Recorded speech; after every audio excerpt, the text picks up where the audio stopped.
ఇంత ఘన విజయం ప్రజల నిర్మాణానికి లేదంటే వారికి అభివృద్ధికి వారి అభ్యున్నతికి తప్ప ఇది ఒక వెండెట్టా గేమ్ కానీ లేదంటే పగా ప్రతీకారాలు తీర్చుకోవడానికి గతంలో ఇలా చేశారు కాబట్టి మనం ఇలా చేయాలి అలాంటి ఆలోచన ధోరణిని దయచేసి మనందరం దాన్ని ఎంకరేజ్ చేయకండి దయచేసి దాన్ని. అలాగే చాలా చాలా క్షేత్రస్థాయిలో ప్రతి ఒక్కరూ అందుబాటులో ఉన్నాం నాతో సహా.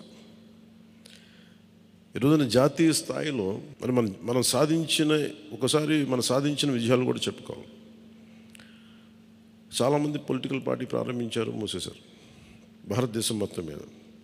ఈవెన్ ఫ్రమ్ పంజాబ్ నుంచి ఎవరో వచ్చి మాట్లాడుతున్నారు, వాళ్ళ అకాలీదళ ఫ్యాక్షన్ ఒకటి. మా నాన్నగారు స్టార్ట్ చేశారు, మేము స్టార్ట్ చేసి ఇనిషియేట్ చేసి ఆఫ్ చేసేసుకోవాల్సి వచ్చిందని. మన ఎన్నికలకి మనం సాధించింది from a registered political party నుంచి రికగ్నైజ్డ్ పొలిటికల్ పార్టీ. అండ్ రెండు, నెవర్ బిఫోర్ ఇన్ భారత్ పోటీ చేసిన అన్ని స్థానాల్లో భారీ మెజారిటీలతోటి గెలుపొందటం 100% స్ట్రైకింగ్ రేట్, 100%. అంటే మన మీద ఎంత విశ్వసనీయత ఉంది, అంటే ఎంత విశ్వాసం ఉంది ప్రజలకి, ఎంత నమ్మారు,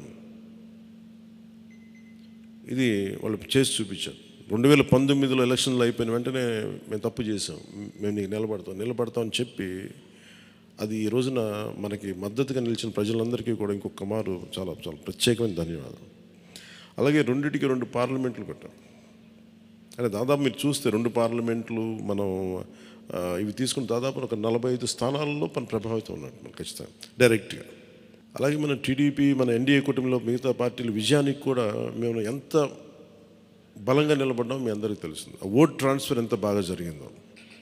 ఫస్ట్ టైం చాలా అవేకెండ్ ఓటింగ్ జరిగింది, చాలా రెస్పాన్సిబుల్ ఓటింగ్ జరిగింది.